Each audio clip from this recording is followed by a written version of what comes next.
Welcome back to another episode of CrashCave, my fellow friends. I hope you guys are having a fantastic day today. I'm having a great one myself. In the last episode, we worked on a big reactor, I think. Or was that was that the last episode? Yeah, it was. It's been a couple days. Sorry, guys. I kind of forgot what we were doing. It's been a couple days. Yeah, usually I take a couple days off from recording, you know, do family stuff, work stuff, that kind of good stuff that needs to be happening, real life stuff. So we're back. It's Sunday, and there's been a couple patches that have corrupted some save games, and I did have a bit of a crashing problem when I updated the pack. It seems to have rectified itself. Our sub-server, our Twitch sub-server, did have a bit of a problem, but I think everything is up and running again. So if you do want to play some Stoneblock, we do have a server available for those of you who come out and support us on the Twitches. So, today's episode, we're going to not go back to the power just yet. We are not really running out of power anymore, mostly because our reactor is working, but also because we're not running that crazy mob farm right now. So it's all good. We don't need the power. But we're going to need to...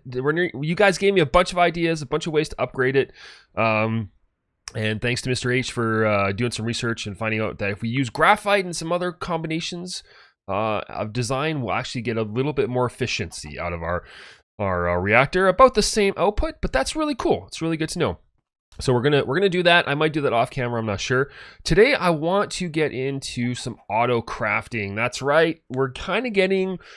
I don't know if we're end game yet. I feel like we're maybe mid end game. We're starting to get there, but we're gonna need to start generating some better. We're gonna just so much crafting. There's just stuff that needs to be made in large batches that's really super annoying. So today we're gonna dive into the AE2 crafting system. So I know a little bit about it. I've used it before. I've never made a masterful piece of crazy auto crafting, but we're gonna try to at least do something interesting today. So in my inventory, you can see we've got a bunch of stuff. We've got a wireless connector, which is actually from a support mod, AE2 stuff. We got two of these wireless connectors. That's going to help us connect up our molecular assembly plant. It's going to be over here as opposed to over here. And so we're just going to wirelessly transmit the data over to this unit instead of running cables. At least that's what we're going to try to do. So for example, this is not an odd numbered room, so it's going to be a little weird, but I think we'll be okay. I think we'll be okay. I don't know. This is going to be weird. Okay, so we're going to do this. And I may need to push this wall back a little bit, actually, now that I think about it. Can I vein? Oh gosh, if I vein 9, that's going to all go bye-bye. So let's cut this off here and let's vein mine it now. Here we go. That would have been bad. It would have vein mined all of our work. So anyways, I kind of just prepped a little bit of room, but I think we're going to have to push it back some more. And we're going to come up with a design to use these molecular assemblers, or whatever they're called. What are they called? Yeah, molecular assemblers. And basically what it is they're like little auto crafting stations, and they work around these interfaces. So what you do is you take an interface and then you put down a molecular assembler all around it like this. Okay, and as far as I know, that's the most efficient way to do it. And then you basically stack it like this, I think is how we do it, is the pattern. Yeah. And then I think you can actually put them in here as well, like that. And then this one can use this one. I don't know. I think this is probably what we'll end up doing. Something like this. But instead of going up, we're going to go lengthwise like this. I think we can do it. I hope we can do it. So what's going to happen is we're going to move you... Holy crap, you take a lot to break. We're going to move this guy over here. And again, I don't know if this is going to work the way I think it does, but we're going to make a tree like this. Put the molecular assembler there, or sorry, the interface there, and then these molecular assemblers along the side of it, like a show. Okay, and these are what do the work, and this is what powers them. Not there. What powers them and also delivers the items to them. So basically this allows us to export the items, well, not export per se, but it allows us to put the items into the assembler. So this is what I envision it looking like. And then initially what we're going to do is we'll probably just go like this. We're just going to go, can I shift click it? Yeah. We're just going to make a tower of these interfaces that will go all the way down to the end, and then we'll have the assemblers on the outsides of that little pillar, horizontal pillar, right? And then we can basically duplicate this, and we can go horizontally out, or we can just go infinitely down to the end. So I don't know how this mod works. So let's go see. Let's plug it in.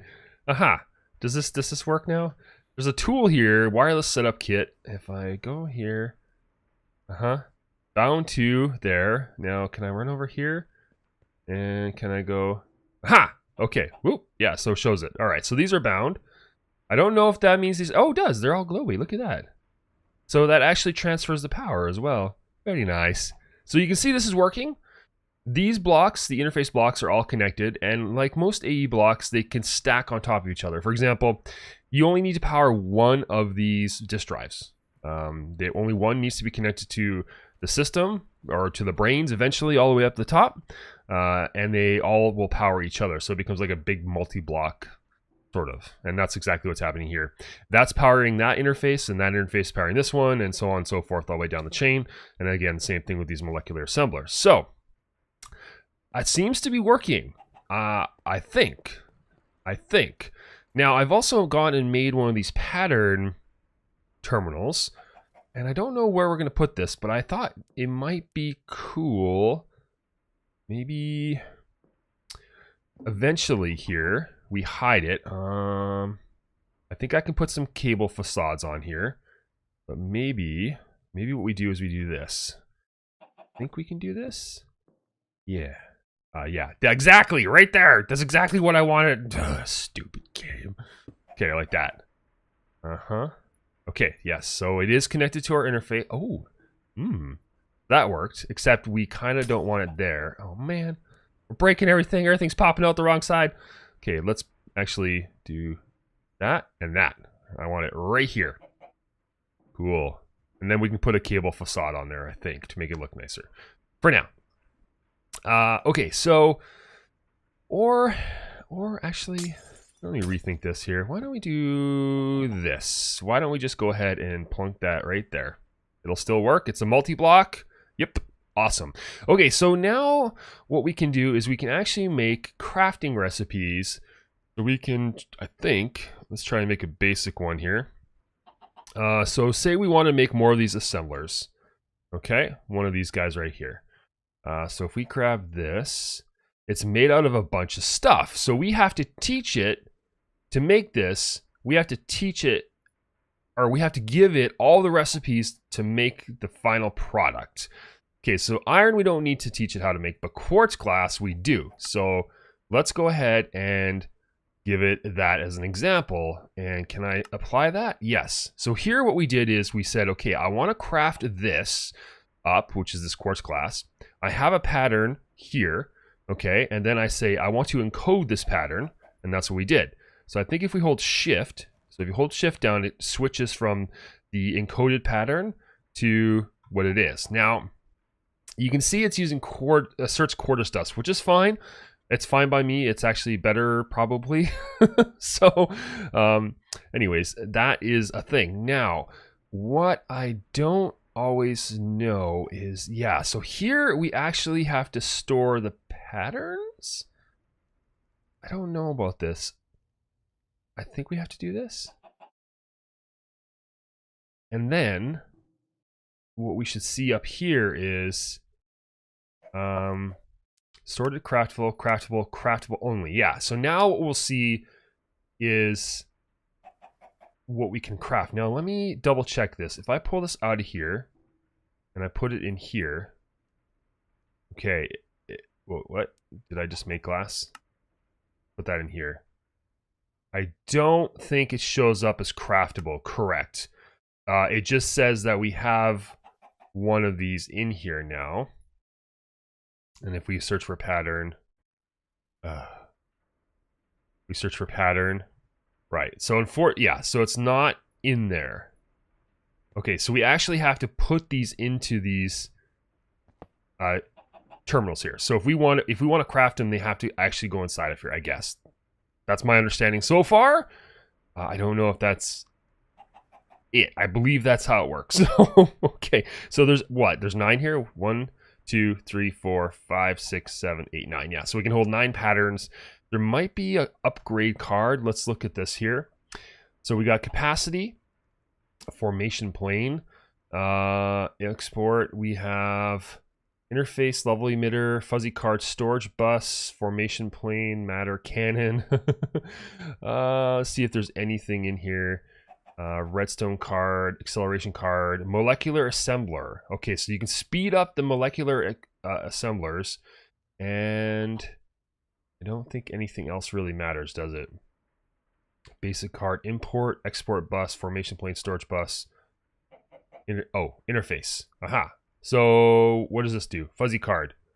Maybe there's a filter or something like that. Anyways, I digress. So let's go ahead and finish making that recipe, because we actually want to make these automatically. We're going to automatically make the thing that makes things. How's that? Okay, so we got the quartz glass. Let's go ahead and make the annihilation plane recipe. So, bam, encode that pattern. Let's go ahead and make the formation core pattern, because that's the other thing we're going to need. So, bam, we've encoded that pattern. And then I think the crafting bench, and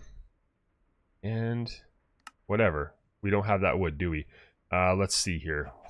We should just have wood, right? Do we have oak wood?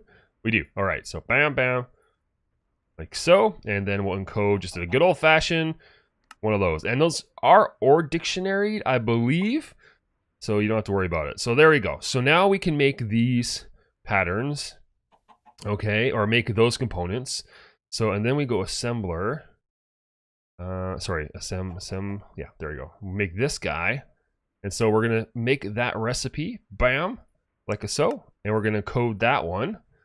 And so now if we store this in here, we should be able to manufacture these out of here. So if I go clear the terminal, sort by number, sort by craftable only. If I go into the molecular assembler and I say I want 10 of these, and then I go next, no crafting CPUs are available. So this is the next stage. And as you can see, it's basically figured out all the things that are needed to make this item. And I think it even knows how to craft stuff if it doesn't have it. So crafting CPUs are the next thing we need to get. So I have made one crafting CPU. So we do have one CPU in here. Let's look here. CPU. Or maybe I did not. Did I not make one? I thought we had one already. Okay, let's look here. This is not all of it. This is part of it. 1K crafting storage. So crafting. Here we go. CPUs. Okay, so we have the crafting unit. We have the crafting coprocessor. 1K storage, and this goes up to 64. We have a crafting monitor, which we don't really care about. We have a crafting terminal, which we already have. And we need a crafting unit, I think. I think this is how it works. Okay, let's do this. Let's make one of these guys here. Crafting unit, right? All right. All right. So I don't know if that's correct or not. We got storage. We got a coprocessor. What does this thing do? CPU. That's what that is. Okay, so we need a crafting unit and a CPU. Let's make one of those. All right, so let's see if this works. I think we can just connect this all to this particular object for now. We got storage. Okay, so it's making a multi-block and one of these guys. All right, so that I think is correct. If we do this and we say, hey, I want to make one. Okay. Yes, it's detected that we have a CPU. Let's go start. Okay. And I think if we get a crafting monitor, we will see it working away. So, did it make it? Online. Huh. Let's see here. We should have 2 assemblers if it worked. We do! Aha! Huzzah! It just didn't take any time at all. Okay. All right, so... All right, let's see. Let's try and craft up more. Let's see if we can do this here. Let's go ahead and craft up 10 of these. Okay, start. And I don't really have a crafting monitor. Oh, here we go. But we can see it happening now. You can see it's assembling all the bits and pieces. And it looks like it's already done. Oh, no.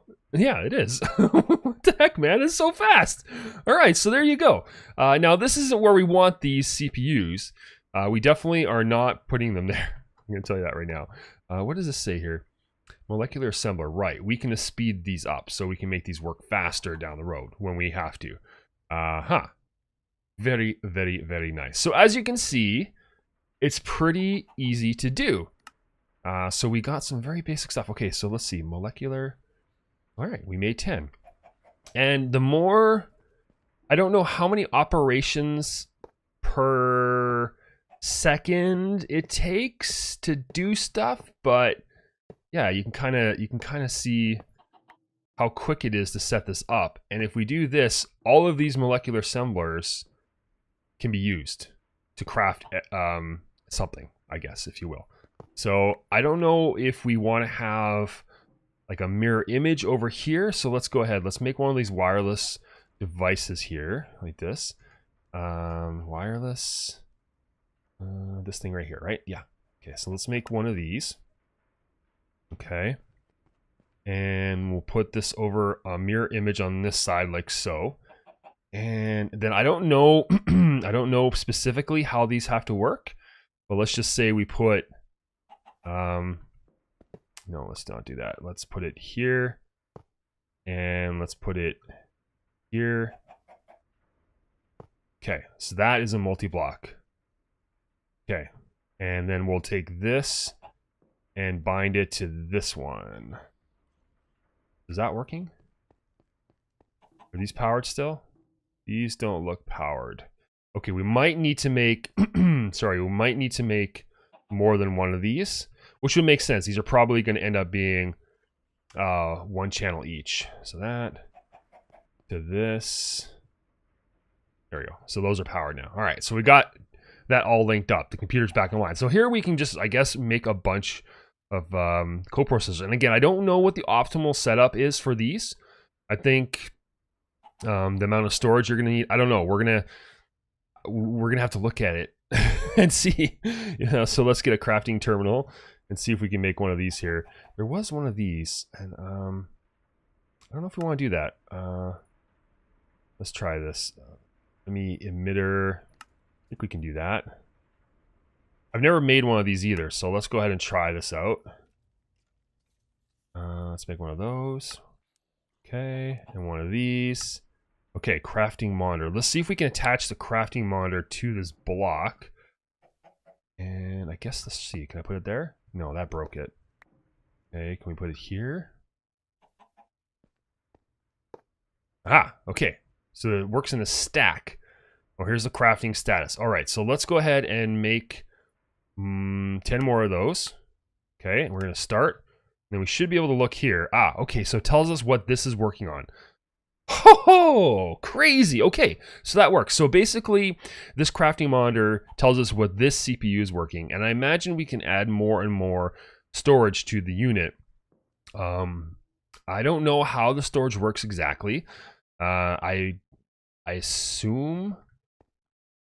Let's go ahead and craft 10 more, or let's try and craft 5 here. Wait, let's look real quick. Aha, I did this so fast I can't even see it. So anyways, I think it's the amount of items. So if we needed to do like a really large batch, like say it required, I don't know, like 100, 200 items or something like that, it would take up 100 out of 1024. I don't know, maybe you guys can correct me on that. I'm not entirely sure, but I can look that up. Okay, so again, we got the molecular assemblers, we got 15. So we can just go ahead and right now what I'm going to do is I'm just going to put them on the back. and fill up the backsides first because we need access to the interfaces. So actually, riddle me this. There's got to be a better way to do that though. It can't possibly be that you need to break the molecular assemblers to access the patterns. There must be a much better way to do that. This game is built on massive amounts of logic, so I think that's going to be the case. So we're going to have to learn about that. Because to manually put them in like that doesn't make any sense to me. But who knows? I could be wrong. So there you go. So we can have our CPUs on one side now. And we can have the other stuff on the other side. So let's go ahead and make one more unit. Let's see if we can go ahead and make ourselves a coprocessor. Okay, we'll keep that. And another 1K storage. So that requires us to do this. Okay, and then this. Okay, so let's see how these stack. So if I put one like this, which breaks that multi-block, okay, and I put one like that, so that, interestingly enough, has broken the multi-block. So, can we, okay, riddle me this. Can we do that? No. Can we do this? Yes. Okay, so we've added another K of storage to that. Can we add another CPU? We can. Oh, okay. So these CPUs, interestingly enough, does that mean I can do this? They need to be stacked. Okay, well, can we put this one over here? Can this be attached in the back? No. Okay, can we make it horizontal? Like this? Yes. Okay, so obviously this is very shape driven. Can we do this? Aha, okay. Except that it's facing the wrong way. Okay, so like that. Crafting status. Okay, we can right click on the whole thing to get the crafting status. This just shows us in a monitor. That's all that does. So I guess this particular multi-block, I'm not entirely sure what other shapes it has, but it seems like we can go up and down. We can go all the way around. Now let me try a block. It didn't seem like we could make a block. So let's see here if I do this. Oh, we can. So we can go like this. Interesting.